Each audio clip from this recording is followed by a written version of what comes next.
Bibi, Canım. elim biraz aşağıdır. Beni 3-400 manat borç bul ver de. Cehennem aşağıdır, kara gör aşağıdır. Senin elin yukarı vakti olur, he? Hafta 8, mən 9, 300 ver, 500 ver, 300 ver, 500 ver. Hadi, olmuyor butkuyu bağlayıblar, he? Bibi, senin kardeşin oğlu o kişilerden değil. Benim aptek butkamı bağlayan her arasından olmayıp. Bibican, sen oğlun canı, beni eli boş kaytarma. İşin düşəndə gör necə yalvarırsan. Sabahlara Allah eləməmiş, Allah eləməmiş, kulaklara kurulsun.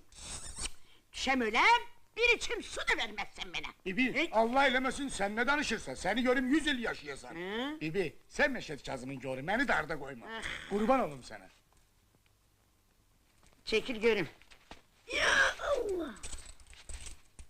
İtuluk ala. Baş üstüne.